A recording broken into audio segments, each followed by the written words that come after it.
औज़ुबिल्लाहि मिनश्शैतानिर्रजीम बिस्मिल्लाहिर्रहमानिर्रहीम अल्लाहुम्मा सल्लि अला सय्यदिना व मौलाना मुहम्मदिन व आलिहि व सहबिहि वसल्लम।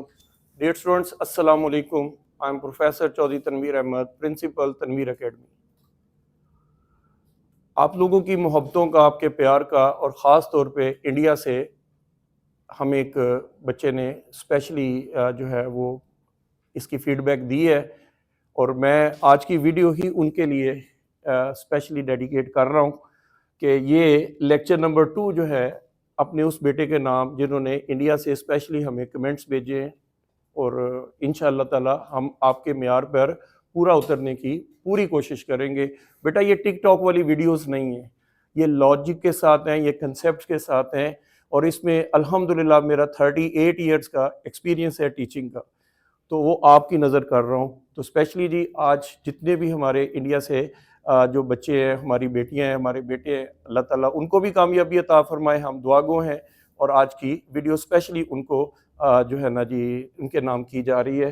तो आज हमारा लेक्चर नंबर 2 है फाइनल अकाउंट। ये आज हम 1 मार्च है 2025, तो इसको बेटा आप लोगों को आपकी नज़र कर रहे हैं। लास्ट टाइम आपको याद होगा कि फाइनल अकाउंट के बारे में मैंने चंद बातें कही थी जो मैं आपको रिवाइज करवा देता हूँ कि फाइनल अकाउंट करने से पहले हमने ये देखा कि एक बिजनेस का ऑनर जो है वो बिजनेस में क्या लेकर आया, कैपिटल लेकर आया। उस कैपिटल से हमने कुछ एसेट्स परचेज किए, माइट भी वो एसेट कुछ उधार पे थे तो वो हमारी क्या बन गई, लाइबिलिटीज बन गई। और वो हमने पे भी किए हैं, कुछ एक्सपेंसेस हैं, बिजनेस के रूटीन एक्सपेंसेस हैं, डे टू डे एक्सपेंडिचर्स हैं, वो भी हमने पे किए हैं। और फिर उसके बाद हमें रेवेन्यूज जनरेट हुए हैं, इनकम्स हैं हमारे पास आई हैं। तो उसके एंड पर हमने बिजनेस का रिजल्ट देखा, that was in the shape of profit और in the shape of loss. तो फाइनल अकाउंट से मुतल्लिक बहुत सारे क्वेश्चन थे आपके, फिर एक दफ़ा आपकी नज़र कर देता हूँ, इस लेक्चर के तवज्जो से रिपीट कर देता हूँ। अगर उन्हें किसी ने पिछली वीडियो नहीं देखी तो इस वीडियो को प्लीज़ बगैर स्किप किए आपने देखना है। बस मेरी फाइनल रिक्वेस्ट ये है, बाकी कोई मसला नहीं होगा इंशाल्लाह। तो आइए अपने लेक्चर की तरफ। सबसे पहला सवाल था कि फाइनल अकाउंट क्या है। Final account is a complete account, मुकम्मल अकाउंट है। क्यों, ये देख लीजिए, अकाउंटिंग साइकिल स्टार्ट किससे हो रही है, बिजनेस ट्रांजेक्शन पे, और एंड किस पे हो रही है, फाइनल अकाउंट पे। तो ये मुकम्मल है। That account which is prepared कब बनता है, at the end of financial period. 12 महीने के बाद हम लोग देखते हैं कि क्या खोया, क्या पाया, क्या फायदा हुआ, क्या नुकसान हुआ। तो उस फायदे और नुकसान के लिए भी हम फाइनल अकाउंट बनाते हैं। ये क्यों बनता है, इसका एक मकसद है। Object of final account is to compute the actual financial position and in final account we have to prepare 3 things. Specially एक ट्रेडिंग अकाउंट, मैंने कहा था 3 प्रॉपर्टीज हैं, एक है ट्रेडिंग अकाउंट और एक है प्रॉफिट एंड लॉस अकाउंट और एक है बैलेंस शीट। तो फाइनल अकाउंट में कितनी चीजें बनानी है आपने, 3 चीजें बनानी है। पहले नंबर पे ट्रेडिंग अकाउंट, दूसरे नंबर पे प्रॉफिट एंड लॉस अकाउंट और तीसरे नंबर पे बैलेंस शीट। अब सवाल ये पैदा होता है कि ट्रेडिंग अकाउंट क्यों बनाते हैं, तो हम कहते हैं ग्रॉस प्रॉफिट या ग्रॉस लॉस मालूम करने के लिए। तवज्जो से देखिएगा, इसको आगे मैंने आपको आज न्यूमेरिकल करवाना है और बहुत बड़ा न्यूमेरिकल आपके लिए आज बनाया है जी। तो तवज्जो से सुनिएगा प्लीज। ट्रेडिंग अकाउंट क्यों बनाते हैं, ग्रॉस प्रॉफिट या ग्रॉस लॉस मालूम करने के लिए। और प्रॉफिट एंड लॉस अकाउंट क्यों बनाते हैं, नेट प्रॉफिट या नेट लॉस मालूम करने के लिए। और बैलेंस शीट क्यों बनाते हैं, एसेट्स और लायबिलिटीज की पोजीशन को चेक करने के लिए। अब ट्रेडिंग अकाउंट किससे बनेगा, ये नेक्स्ट क्वेश्चन है। प्रॉफिट एंड लॉस किससे बनेगा, ये भी नेक्स्ट क्वेश्चन है। बैलेंस शीट किससे बनेगी, ये भी आपका नेक्स्ट क्वेश्चन है। तो इसका जवाब ये है कि ट्रेडिंग अकाउंट परचेज और सेल के बगैर नहीं बन सकता। प्रॉफिट एंड लॉस अकाउंट जब तक आपको ग्रॉस प्रॉफिट या ग्रॉस लॉस नहीं देगा, आप प्रॉफिट एंड लॉस अकाउंट नहीं बना सकते। बैलेंस शीट में जब तक वो आपको एसेट्स और लायबिलिटीज नहीं देगा, आप बैलेंस शीट नहीं बना सकते। तो बच्चों यहाँ पर ये बात क्लियर हो गई है कि फाइनल अकाउंट जो है that is the game of expenses, assets, income and liabilities. यही देखिए, ये एसेट्स, लायबिलिटीज, एक्सपेंसेस और इनकम। और हमने सेट भी 2 बनाए थे, याद होगा आपको कि एक सेट हमने बनाया था कि इसमें एक्सपेंसेस थे और एसेट्स थे, और एक सेट हमने बनाया था जिसमें इनकम रखी थी और लायबिलिटीज रखी थी। ये कौन सी थी चीजें, डेबिट, और ये कौन सी थी, क्रेडिट। ऐसे ही था ना जी। तो ये जनाब हमने 4 चीजें जो है पिछले लेक्चर में हमने डिस्कस कर ली हैं अच्छी तरह से, और उसमें कुछ मैंने लास्ट पे एक स्क्रीन के ऊपर एक क्वेश्चन भी था, तो वो भी मैंने आपको करने के लिए दिए थे। तो आज इंशाल्लाह एक बड़ा सा क्वेश्चन कराऊंगा जिससे आप ना सिर्फ ट्रेडिंग अकाउंट करने के काबिल हो जाएंगे, प्रॉफिट एंड लॉस भी बनाएंगे और बैलेंस शीट भी बनाएंगे। तो वीडियो के साथ जुड़े रहिएगा। देखिए जनाब, फाइनल अकाउंट की बेस किस पर है? ट्रायल बैलेंस पे। बेटा जब तक ट्रायल बैलेंस नहीं होगा हम फाइनल अकाउंट नहीं कर सकते। फाइनल अकाउंट में क्या बेस है? Trial balance. ट्रायल बैलेंस किस बेस पे बनता है? लेजर्स या journal. Total trial balance journal पे बनेगा और बैलेंस ट्रायल बैलेंस लेजर्स की बेस पर बनेगा। और इन सब को हम लोगों ने दो हिस्सों में डिवाइड किया है ट्रायल बैलेंस को, एक डेबिट साइड और एक क्रेडिट साइड। डेबिट साइड पर बिजनेस के एक्सपेंसेस होंगे और एसेट्स होंगे, और क्रेडिट साइड पर बिजनेस की इनकम्स होंगी और लायबिलिटीज होंगी। और फंडामेंटल प्रिंसिपल क्या है? ये दोनों बराबर होगी। जब तक बेटा ट्रायल बैलेंस नहीं होगा हम फाइनल अकाउंट नहीं बना सकते। तो आइए अपने ट्रायल बैलेंस के कुछ आइटम देखते हैं। एक बहुत बड़ा ट्रायल बैलेंस आपके सामने है जिनकी मदद से हमने आज क्या बनाना है?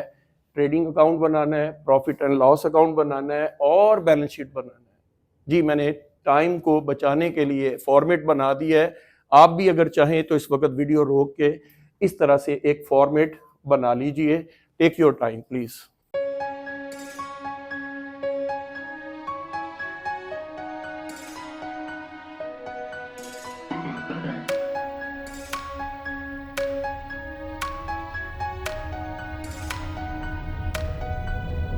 जी बच्चों, आपने एक फॉर्मेट बनाया है जी आपने।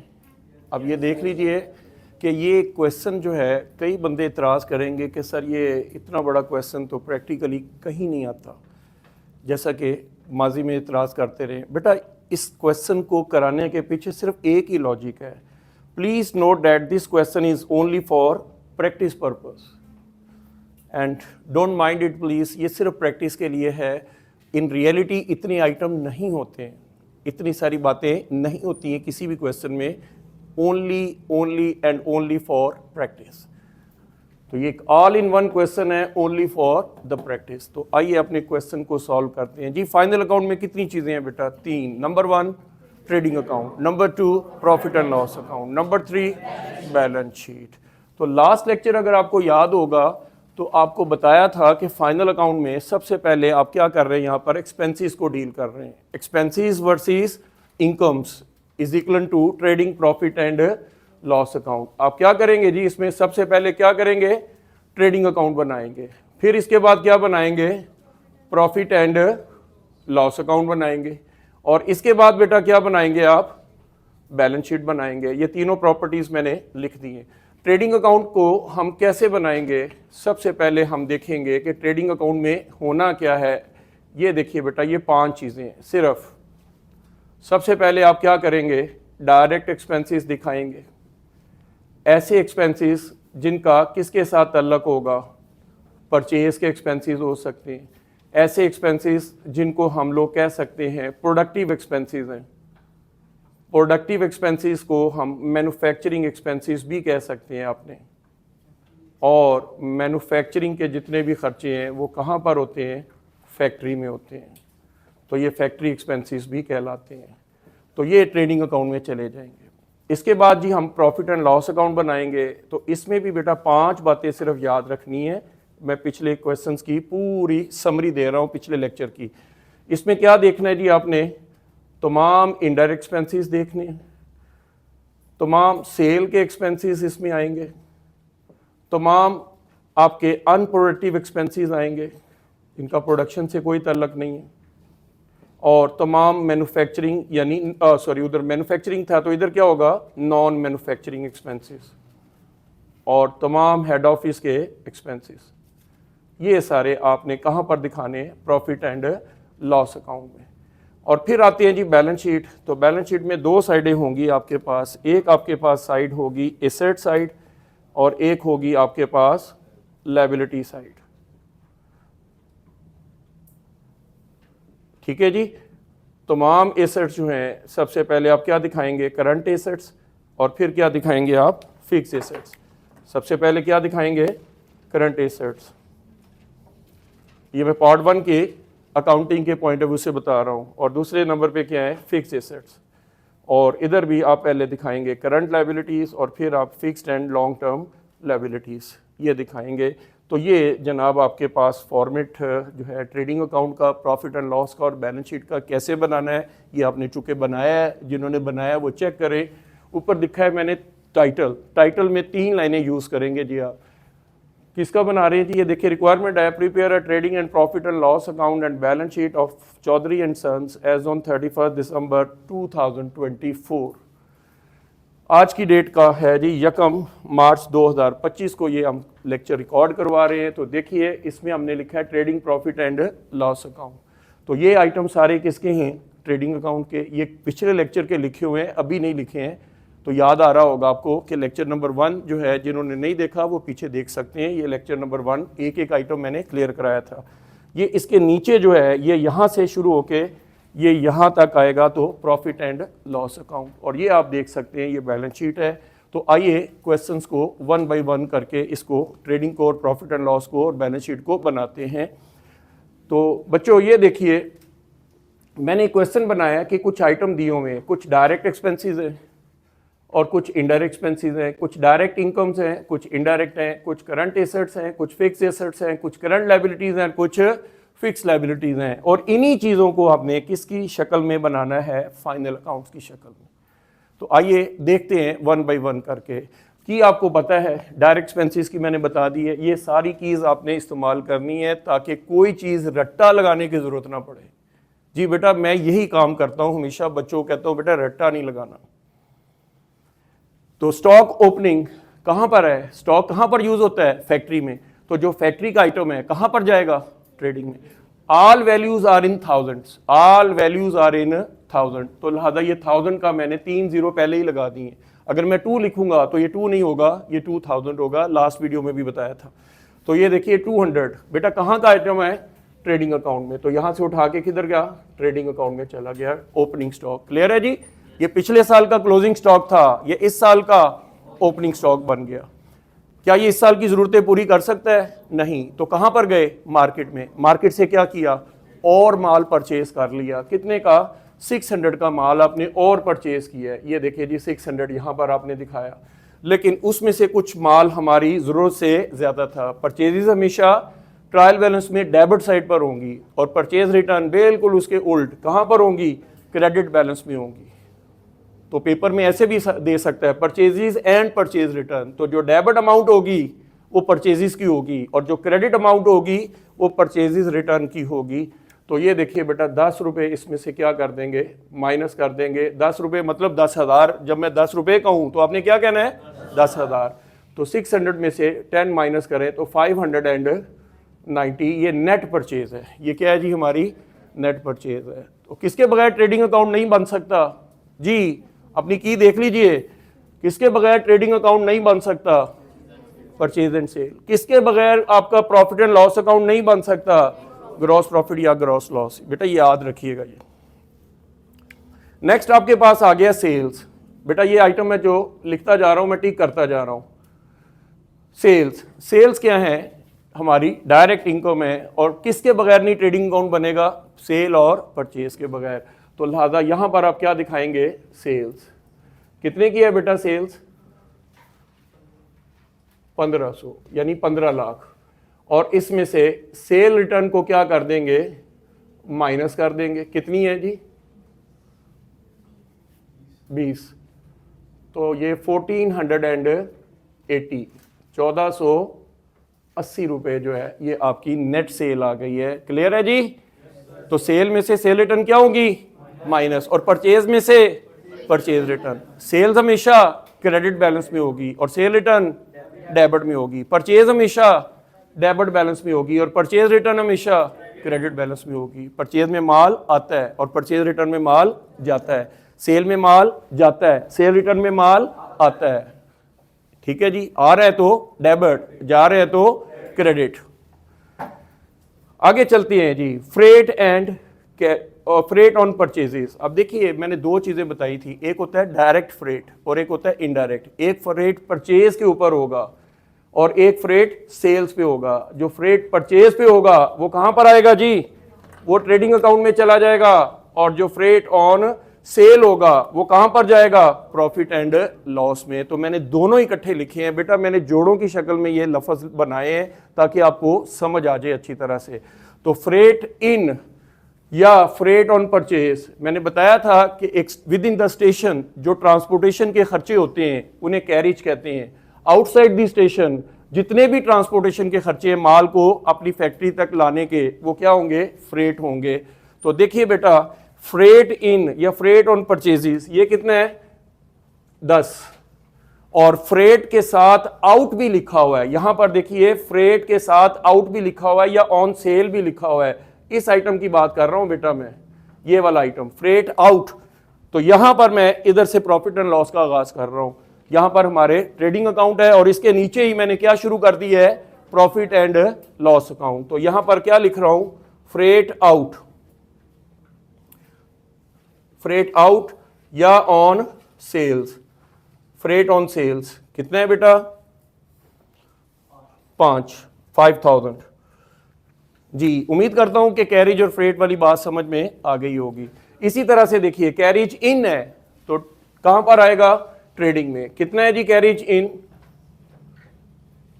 2,000 यानी 2 रुपए। और कैरिज आउट है तो ये कहां पर चला जाएगा, carriage out profit and loss में है। कितने से बेटा, 5 रुपए से। जी बेटा समझ आ रही है आपको, 100%, बहुत शुक्रिया जी। नेक्स्ट लो जी, कैरिज आउट भी हो गया। लैंडिंग एंड वार्फ चार्जेस, मैंने कहा था बाई शिप माल मंगवा रहे हैं तो जितने भी आपके बाई शिप आप माल मंगवा रहे हैं तो वो भी हमारी ट्रांसपोर्टेशन है। तो क्या कहेंगे उसको, लैंडिंग एंड वार्फ चार्जेस। कितने के हैं जी, 10 मीन 10,000। आगे चलिए, अब आपने इसके ऊपर इंश्योरेंस करवाई है। अब इंश्योरेंस भी 2 तरह की है, मैंने जानबूझकर ये देखिए बेटा जोड़ों की शक्ल में पेयर बनाए हैं मैंने। तो इंश्योरेंस 2 तरह की है, एक है मरीन इंश्योरेंस और एक है simple insurance. Marine insurance direct expense है, क्यों, जो माल परचेज किया है उसको ट्रांसपोर्ट करके माल को लाया जा रहा है तो इसलिए वो डायरेक्ट एक्सपेंस कंसीडर होगी। तो मरीन इंश्योरेंस कितनी है जी हमारे पास, मरीन इंश्योरेंस 2 रुपए। और सिंपल इंश्योरेंस है या फायर इंश्योरेंस है तो ये कितनी की है, 3 रुपए की है, यानी 3,000। ठीक है जी, आगे चलते हैं। डॉक चार्जेस, अब ये देखिए कि डॉक का मतलब क्या होता है कि ये बंदरगाह के ऊपर जो एक्सपेंसेस हो जाते हैं आपके, तो डॉक चार्जेस कहलाते हैं। डॉक चार्जेस डायरेक्ट एक्सपेंस है तो डायरेक्ट एक्सपेंसेस कहां पर दिखाएंगे आप, ट्रेडिंग अकाउंट में। इंपोर्ट ड्यूटी और एक्सपोर्ट ड्यूटी, ये भी मैंने एक पेयर बनाया है। इंपोर्ट क्या है, परचेज है, और एक्सपोर्ट क्या है, सेल है। तो सेल का खर्चा कहां पर आना है, प्रॉफिट एंड लॉस में, और परचेज का खर्चा कहां पर जाना है, ट्रेडिंग अकाउंट में। तो लिहाजा हम कहेंगे इंपोर्ट ड्यूटी कितनी है बेटा, 5,000। और एक्सपोर्ट ड्यूटी है तो यहां पर मैं लिख रहा हूं एक्सपोर्ट ड्यूटी कितनी है बेटा, 3,000। आप भी बेटा अगले पेज पर जब जाएंगे तो ऊपर कुछ नहीं लिखेंगे। कई बच्चे पूछते हैं कि सर नेक्स्ट पेज पे जाने का तरीका क्या है, तो बेटा एज इट इज इसको उठा के ऊपर ले आए। कई बच्चे टोटल करने के सिलसिले में पढ़ते हैं, पेपर में टाइम बड़ा कीमती होता है, तो लिहाजा इसको ऊपर से ओपन ही रखना है और एज इट इज इसको चलाते जाए। नेक्स्ट जी, रेलवे चार्जेस और रेलवे साइडिंग। इधर देखिए जानबूझ के ये फिर मैंने पेयर बनाया, रेलवे चार्जेस और रेलवे साइडिंग। रेलवे साइडिंग, कभी आपने रेल का ट्रैक देखा है जी, ये इस तरह से बना होता है जनाब, ये जिसके ऊपर रेलगाड़ी चलती है।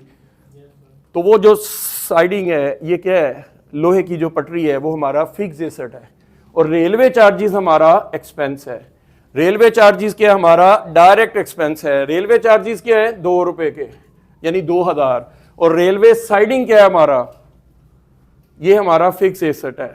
रेलवे साइडिंग फिक्स एसेट है और रेलवे चार्जेस एक्सपेंस है हमारा। तो रेलवे साइडिंग कितने की है, 60,000। जी उम्मीद है बात समझ आ गई होगी। कई बच्चे इसको रेलवे साइडिंग को ट्रेडिंग में डाल देते हैं तो बेटा गलती हो जाएगी फिर आपकी, एक एसेट है और एक एक्सपेंस है। नेक्स्ट देखिए, यहां तक बेटा क्लियर है, आगे चले। ऑक्ट्राई महसूल चुंगी, एक ज़िले से दूसरे ज़िले की हदूद में जब आप एंटर होते हैं तो आपको कुछ महसूल देना पड़ता है जो गवर्नमेंट चार्ज करती है आपसे। तो ऑक्ट्राई जो है, महसूल चुंगी जो है, ये आपका डायरेक्ट एक्सपेंस है। कितने का है जी? 2 रुपए का।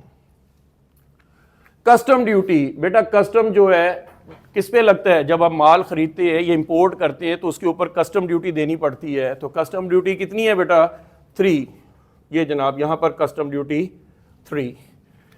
उसके बाद वेजीज हैं और वेजीज एंड सैलरीज हैं। ये भी बेटा एक सेट बनाया मैंने आपके लिए। वेजीज एंड सैलरीज का मतलब है वेजीज लेने वाला तबका ज्यादा है और सैलरी वाला कम है। तो जब वेज लेने वाला तबका कहां पर काम करता है? फैक्ट्री में। तो जो फैक्ट्री के एक्सपेंसेस हैं वो किधर आएंगे? ट्रेडिंग में। और सैलरीज एंड वेजीज होगी, इसका मतलब है सैलरी की रकम ज्यादा है और वेजीज की रकम कम है। तो लिहाजा सैलरी लेने वाला तबका कहां पर काम करता है? ज्यादातर हेड ऑफिस में। तो लिहाजा वेजीज एंड सैलरीज या प्रोडक्टिव वेजीज या मैन्युफैक्चरिंग वेजीज, ये लिखा हुआ है productive veggies, manufacturing veggies, factory veggies या सिंपल वेजीज आ गया तो वो ट्रेडिंग में ही आएगा। क्यों? कि फैक्ट्री के अंदर वेज जो लेने वाले हैं वो ज्यादातर फैक्ट्री में ही काम करते हैं और मैनुअल सर्विसेज का रिवॉर्ड ही वेजीज होता है जनाब। तो ये वेजीज एंड सैलरीज कितने की हैं? 15।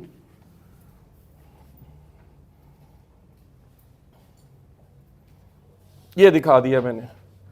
अब देख लीजिए, मैंने सारे नाम लिखे हुए हैं, वेजीज या वेजीज एंड सैलरीज या प्रोडक्टिव वेजीज या मैन्युफैक्चरिंग वेजीज या डायरेक्ट वेजीज, ये पिछले लेक्चर के लिखे हुए हैं। तो आपको जो वो देगा आपने सिर्फ वो लिखना है, ये सारे नहीं लिखने आपने बेटा। नेक्स्ट देखिए, सैलरीज एंड वेजीज। अब सैलरी लेने वाला तबका कहां पर काम करेगा? हेड ऑफिस में। तो लिहाजा सैलरीज एंड वेजीज होंगी तो कहां पर चले जाएंगी? प्रॉफिट एंड लॉस में। अक्सर बच्चे यहां पर गलती करते हैं, तो बेटा अच्छी तरह से इसको समझ लीजिए। सैलरी का लफ्ज पहले आ गया प्रॉफिट एंड लॉस में, वेजीज का लफ्ज पहले आ गया तो ट्रेडिंग में। तो सैलरीज एंड वेजीज हैं जी आपके पास 20 mean 20,000 wages and salaries. Clear है जी? वेजीज एंड सैलरीज ट्रेडिंग में और salaries and wages, productive wages trading में, unproductive wages, manufacturing wages, non manufacturing wages, direct wages, indirect wages, simple wages trading account में। क्लियर है जी? Next, अब ये 4 आइटम मैंने लिखे हैं, जरा मेरे साथ बोलिएगा। Rent, commission, discount, interest. बोलिएगा।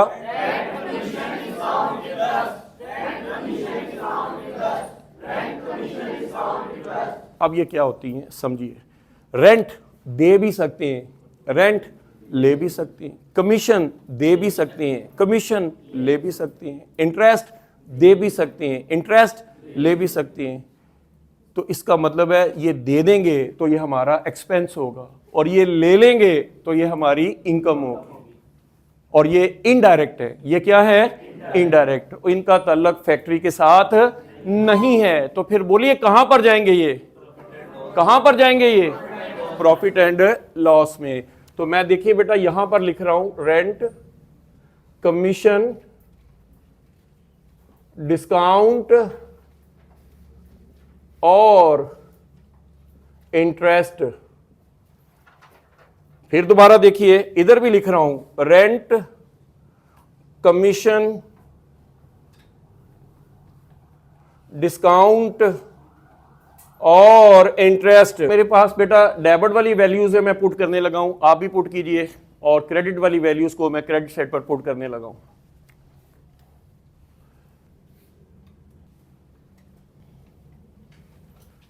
जी, ये डेबिट वाले आपने रेंट दिए, कमीशन दिया है, डिस्काउंट दिया है और इंटरेस्ट दिया है। और क्रेडिट वाले ये हमने इंटरेस्ट लिया है, रेंट लिया है, कमीशन लिया है। इसका मतलब है ये हमारी इनकम्स हैं।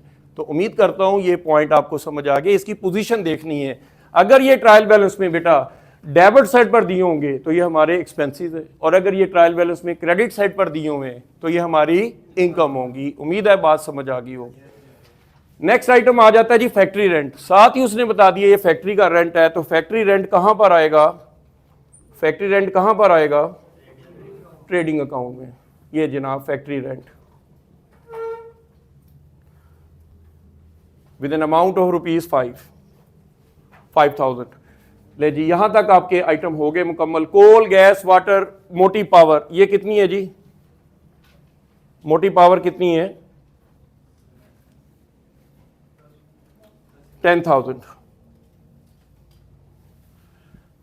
नेक्स्ट देखिए बैड डेट्स। अब बताइए कि आपके तकरीबन ट्रेडिंग के आइटम मैंने सारे लिख दिए हैं यहां पर। अब कार्टेज इसमें दिखाया जी मैंने, अभी आएगा, देख लेते हैं। कार्टेज वगैरह है जी इसमें? कोई नहीं है, तो इसका मतलब है आप वैसे ही इसको दिखा चुके थे, जीरो है, कोई नहीं है। क्लियरिंग चार्जेस इसमें नहीं है, सॉरी, ये तो पिछले लेक्चर में था, दिखाने की ज़रूरत ही नहीं है, मैं तो ज़ीरो कर रहा हूँ। और ये वेजेस वगैरह ये सारे 15, बाकी सारे आइटम हो गए हैं जी। ये 2 आइटम मैंने सिर्फ इसमें नहीं लिखे हैं, आप लिखना चाहें तो लिख सकते हैं जी, लेकिन पिछले लेक्चर के अंदर। अभी इस लेक्चर के अंदर इसी ट्रायल बैलेंस को फेथफुली फॉलो करना है। अब देखें जितने भी आइटम हैं, एक बड़ा गुर की बात बताता हूँ, डायरेक्ट एक्सपेंसेस को अच्छी तरह से फोकस करना सीख लें। अब जितने भी इसके बाद एक्सपेंसेस हो गए ना, आप कह दीजिए सारे प्रॉफिट एंड लॉस में आएंगे। यकीन नहीं आता? चले मैं कहता हूं कि मैंने यहां पर जितने भी ट्रेडिंग के आइटम थे वो लिख दिए। अब जितने भी एक्सपेंसेस हैं, चलिए एक्सपेंसेस देखते हैं। आप भी लिखिए, मैं भी लिखता हूं। ये देखिए, bad debts, general expenses, printing charges, postage, legal expenses, donation, bank charges, ये यहां से लेकर यहां तक ये सब एक्सपेंस हैं।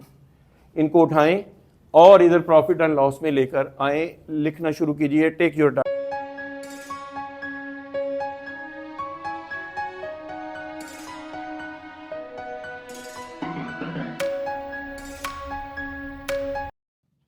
जी बेटा, आप देखिए, बैड डेट्स से मैंने आपसे गुजारिश की थी कि आप लिखना शुरू करें। तो देखिए बैड डेट्स किस लिए होते हैं?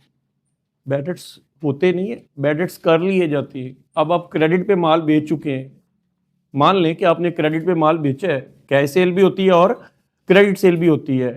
तो ये मार्केट में है 80% क्रेडिट पे माल बिकता है, 20% कैश पे बिकता है।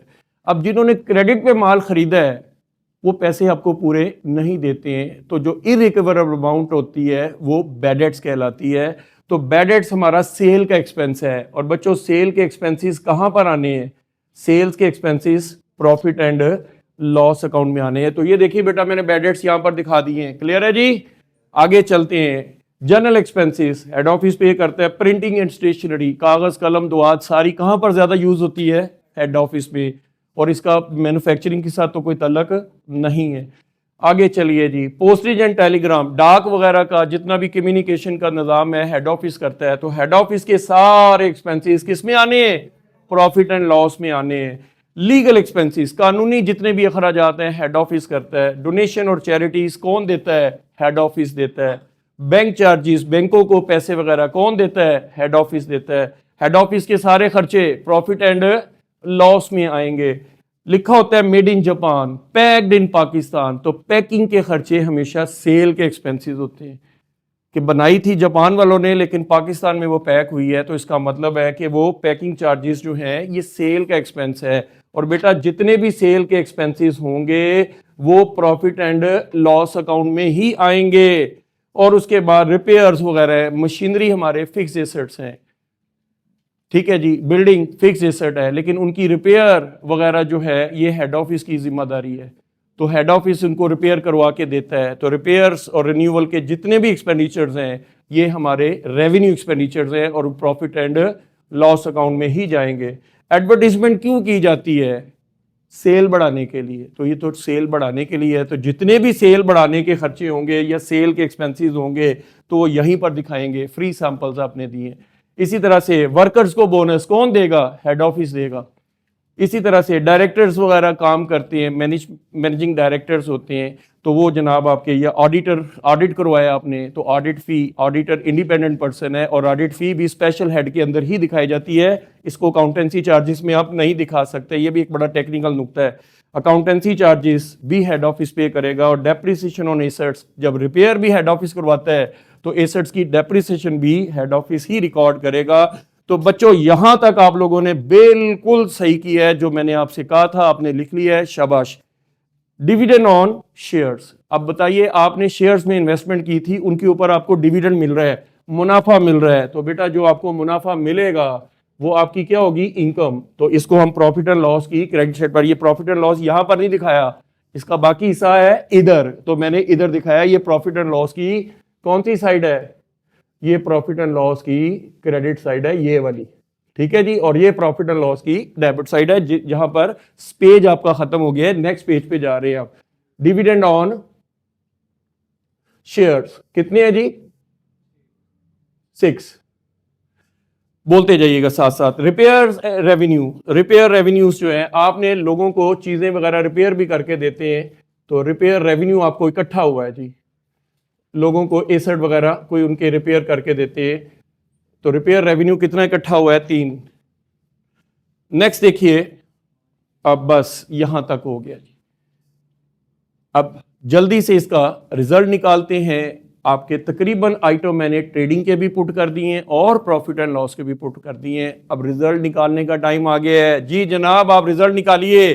तमाम बच्चे इस वक्त ट्रेडिंग अकाउंट की क्रेडिट साइड का टोटल करेंगे और उसमें से ट्रेडिंग अकाउंट की डेबिट साइड का टोटल माइनस करेंगे, तो रिजल्ट डेबिट साइड बड़ी है तो लॉस निकलेगा और क्रेडिट साइड बड़ी है तो ग्रॉस प्रॉफिट निकलेगा। अब ट्रेडिंग अकाउंट को क्लोज करने से पहले एक चीज जो है वो मैं आपको बताना भूल गया, वो क्या था कि एक एडजस्टमेंट दी हुई है, वो है क्लोजिंग स्टॉक। क्या है जी, closing stock, that stock which is unused, वो स्टॉक जो कि अगले साल का ओपनिंग स्टॉक बनेगा और इस साल ये इस्तेमाल नहीं हो सका।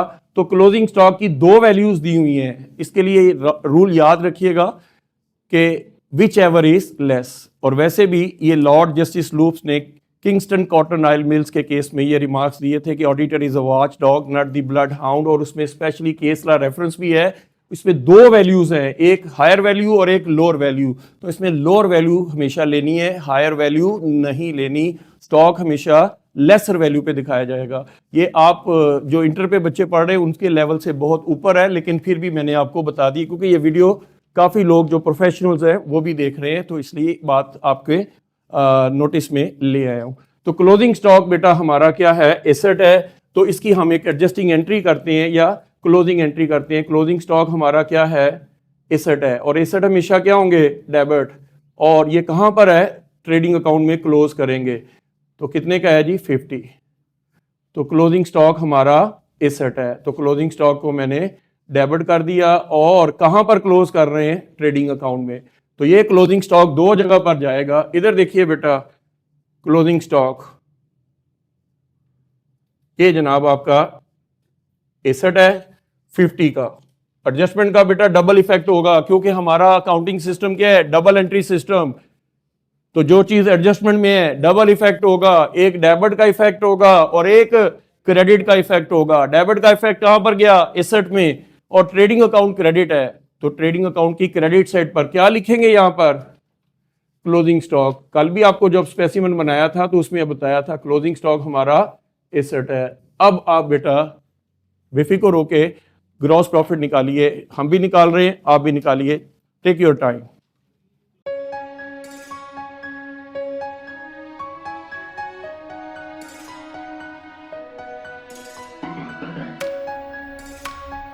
जी डियर स्टूडेंट्स, आपने ट्रेडिंग अकाउंट की क्रेडिट साइड का टोटल किया 1480 रुपए में, 1480 में 50 ऐड किया तो आपके पास 1530 रुपीज आ गए। और इसमें से आपने 1 2 3 4 5 ये सारी जो है ना यहां तक ब्लैक कलर के साथ जो लिखी हुई हैं ये वैल्यूज आपने माइनस की, तो 670 क्रेडिट साइड बड़ी है तो ग्रॉस प्रॉफिट, और अगर डेबिट साइड बड़ी होती तो यहां पर लिखते ग्रॉस लॉस।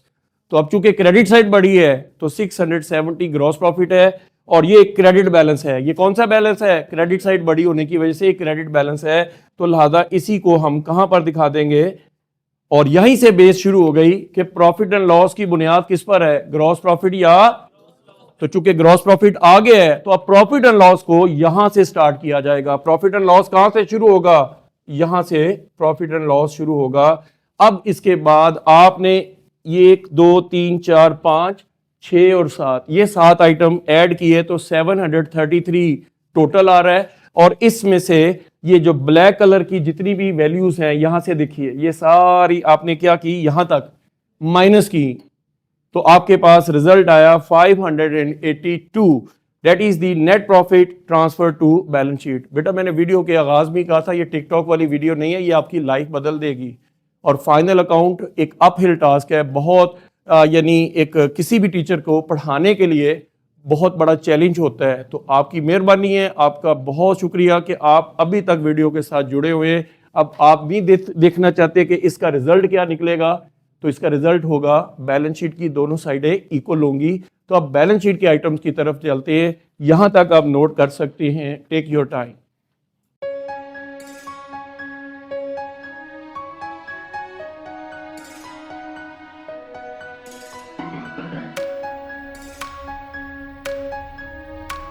जी बच्चों, यहां तक आपने नोट कर लिया। अब फाइनल स्टेज आ गई हमारे पास बैलेंस शीट। क्यों बनाते हैं जी?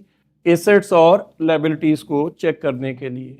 तो देखते हैं जी, एसेट्स में बैलेंस शीट में जी दो स्टाइल होते हैं। एक होता है वर्टिकल स्टाइल। वर्टिकल स्टाइल क्या है? ऊपर एसेट रख लें और नीचे लायबिलिटीज रख लें, तो दोनों का टोटल क्या होगा? बराबर होगा। अगर 100 के एसेट हैं तो 100 की क्या है? लायबिलिटीज हैं। ये कौन सा स्टाइल है? वर्टिकल स्टाइल है। और एक स्टाइल होता है जी हॉरिजेंटल। हॉरिजेंटल स्टाइल क्या है? ये देखिएगा जरा, इसमें आप इस साइड पे एसेट रखते हैं और इस साइड पे लायबिलिटीज रख लें, और या आप ऐसे कर लें, इस तरफ लायबिलिटीज रख लें और इस तरफ एसेट्स रख लें। लेकिन एक बात बेटा बहुत जरूरी है सबको समझाना कि बैलेंस शीट में डेबिट और क्रेडिट नहीं होती है। बैलेंस शीट में दो स्टाइल हैं, एक वर्टिकल स्टाइल है और एक हॉरिजेंटल स्टाइल है। ठीक है जी, तो आप इस तरह से तो बना नहीं रहे हैं, आप हॉरिजेंटली बना रहे हैं। तो इस साइड पे एसेट रख लें, इस साइड पे लायबिलिटीज। हमारे इंडियन ऑथर्स की जो बुक्स हैं उसमें देखिएगा इस साइड पे लायबिलिटीज हैं और इधर एसेट्स है, तो वो भी ठीक है सारा। तो मैंने कहा ना स्टाइल दो हैं, एक हॉरिजेंटल स्टाइल है और एक वर्टिकल है। तो मैं हॉरिजेंटली इधर एसेट्स रख रहा हूं और इधर लायबिलिटीज। और ये अपने जेहन से बिल्कुल गलत फहमी निकाल दीजिए कि डेबिट साइड पर एसेट्स हैं और क्रेडिट साइड पर लायबिलिटीज हैं, ये बिल्कुल नहीं होगा। ठीक है जी, ये हॉरिजेंटल स्टाइल है। आप चाहे इधर लायबिलिटीज रख लें, इधर एसेट रख लें, या इधर एसेट्स रख लें या इधर लायबिलिटीज रख लें। ये बहुत इंपॉर्टेंट बात है, इसको नोट किया जाए। और अब आप देखें कि इसको हमने बनाना कैसे है। तो देखिए बेटा, सबसे पहले मैंने क्या लिखा है? Current assets. करंट एसेट्स क्या होते हैं? ऐसे तमाम एसेट्स जो विद इन 12 मंथ्स आपको बेनिफिट दे देते हैं, वो आपके क्या होते हैं? करंट एसेट्स हैं। मिसाल के तौर पर इसके लिए मैंने कोड बनाया, मेरा साथ देंगे जी? MCB plus DBC plus LDA plus SP is equal to CA. फिर रिपीट कर रहा हूं, क्या कहा है मैंने कहा है एमसीबी, ये बेटा आपको अकाउंटिंग रेशियोज में बड़ा काम आएगा, स्पेशली जो बीकॉम पार्ट 2 में है उनको बहुत काम आएगा। एमसीबी एब्सोल्यूट लिक्विड एसेट्स हैं, प्लस डीबीसी डेटर्स का दूसरा नाम है, और प्लस एलडीए और plus SP is equal to CA. CA stands for current assets. अब एम क्या है देखते हैं। M stands for marketable securities. ये शॉर्ट टर्म इन्वेस्टमेंट होती है, ये आप लोगों ने की हुई है। तो मार्केटेबल सिक्योरिटीज ये देखिए बेटा हमने करंट एसेट्स में दिखा दी है। और सी स्टैंड्स फॉर कैश या cash in hand, B stands for bank या कैश एट बैंक। तो ये तीनों जो है मैंने यहां पर दिखा दी है। ये देखें एमसीबी, ये क्या है? हमारे absolute liquid assets. DBC stands for debtors. DBC stands for debtors. अब डेटर्स के कितने दर्जे हैं ये देखिए। डेटर्स को हम डेटर्स भी कहते हैं, इनको सन्ड्री डेटर्स भी कहते हैं, छोटे बड़े मुतफरक। इनको ट्रेड डेटर्स भी कहते हैं, इनको बुक डेट्स भी कहते हैं, और इनको सेल्स लेजर कंट्रोल के नाम से भी लिखा हुआ है। तो ये 500 रुपीज के हैं। ठीक हो गया जी। तो डी के बाद है B. B stands for bill receivable या नोट रिसीवेबल, ये भी हमारा करंट एसेट है। और C stands for claim receivable. अब आ गया LDA. L for loan, D for deposits and A for advances. हमारे पाकिस्तान में जी एलडीए लाहौर डेवलपमेंट अथॉरिटी है, हमारे पाकिस्तान में एमसीबी मुस्लिम कमर्शियल बैंक भी है। तो कई बच्चे यहां से भी याद करते हैं, मैं मजाक कर रहा हूं, ये नहीं, ऐसे आपने करना है। आगे चलते हैं जी। अब ये देखिए लोन्स, डिपॉजिट्स और एडवांसेस, ये क्रेडिट में भी हैं, तो ये हमने लिए हुए हैं, तो इनको आप उधर लायबिलिटी साइड पर पुट करें।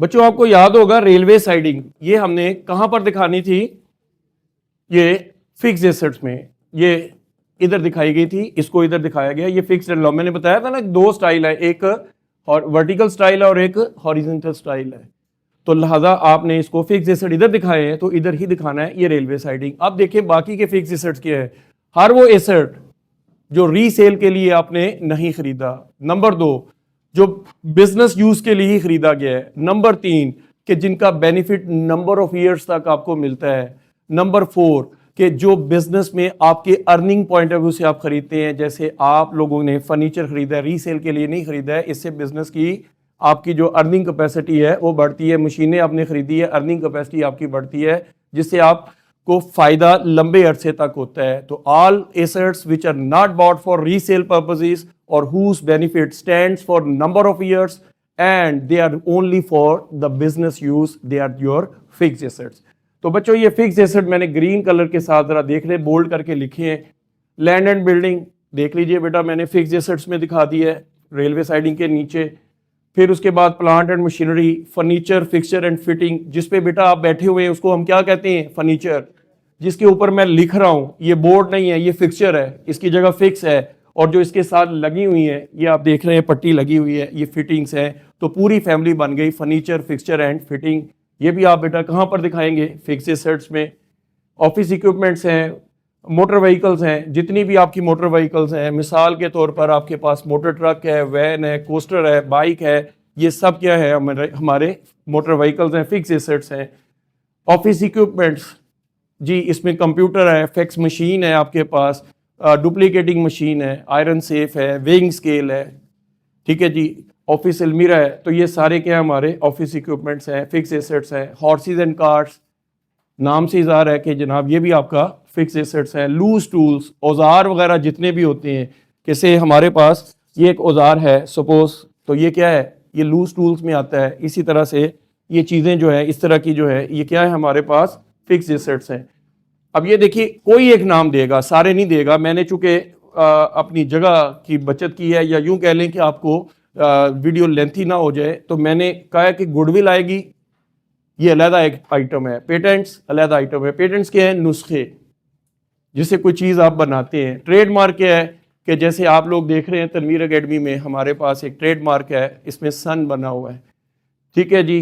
कॉपीराइट्स के हैं, जुमला हकूक, अगर मैं बुक्स लिखता हूँ तो इसका मतलब है कि उसके जो राइट्स हैं वो मेरे पास हैं, तो ये मेरे क्या हैं, नॉन टेंजिबल फिक्स एसेट। ये सारे ऊपर वाले कौन से थे, टेंजिबल फिक्स एसेट, और ये वाला जो है ये क्या है, हमारे सारे नॉन टेंजिबल फिक्स एसेट। इनको हम छू नहीं सकते लेकिन ये आपके बिजनेस में होते हैं, तो ये क्या है, नॉन टेंजिबल एसेट्स। ये सारे आपने यहाँ पर दिखा दिए हैं। उम्मीद है आपको बात समझ आ गई होगी। अब आते हैं जी लायबिलिटी साइड पर। लायबिलिटीज में सबसे पहले वो लायबिलिटीज जो विद इन 12 मंथ्स आपने पे करनी है, they are your current liabilities. तो करंट लायबिलिटीज में क्या क्या है जी, क्रेडिटर्स है या सन्ड्री क्रेडिटर है, छोटे बड़े मुतफरक किस्म के वो लोग जिनको हमने पैसे देने हैं, इन्हें ट्रेड क्रेडिटर्स भी कहते हैं, इन्हें अकाउंट्स पेएबल भी कहते हैं, इन्हें बॉट लेजर कंट्रोल भी कहते हैं। और एलडीए मैंने बताया था, अगर डेबिट में दिया हुआ है लोन्स, डिपॉजिट्स, एडवांसेस, तो ये आपका करंट एसेट है, और अगर ये क्रेडिट बैलेंस में, ट्रायल बैलेंस में दिया हुआ है तो ये लायबिलिटीज में आ जाएंगे। बैंक ओवरड्राफ्ट लायबिलिटी है। वेजिस क्रेडिट बैलेंस में दी हुई है, इसका मतलब आपने वेजिस के पैसे अभी तक नहीं दिए, इसे वेजिस ओइंग कहते हैं। वाजिबुल अदा अमाउंट जो उजरत की आपने अभी तक नहीं दी है या आउटस्टैंडिंग भी है, ये 10 रुपए की है। नेक्स्ट आपके पास है जी लास्ट पे मोर्टगेज, गिरवी वगैरह जो है ये लंबे अरसे के लिए होती है, इसको मैंने fixed and long term liabilities में दिखाया है। लास्ट आइटम है जी बैलेंस शीट का, वो क्या है, कैपिटल एंड ड्राइंग्स। जी, सी से कैपिटल, सी से क्रेडिट, ऑनर इक्विटी है भाई, क्रेडिट साइड पर आएगी, और डी से डेबिट है और डी से ड्राइंग है, सिर्फ टोटका दे रहा हूं आपको याद रखने के लिए। तो ड्राइंग कहां पर आएगी, डेबिट साइड पर। ये ऑनर इक्विटी को क्या करती है, कम करती है, तो इसमें से ड्राइंग क्या हो जाएंगी, लेस, और नेट प्रॉफिट इसमें क्या करेंगे आप, ऐड करेंगे। तो बच्चों आप लोगों ने कैपिटल लिखा, उसमें से ड्राइंग्स को लेस किया और नेट प्रॉफिट ऐड किया, तो ये 4330 रुपीज आ गया है। अब बेटा आप जल्दी से बैलेंस शीट की एसेट साइड और लायबिलिटी साइड का टोटल करें that must be equal. Take your time.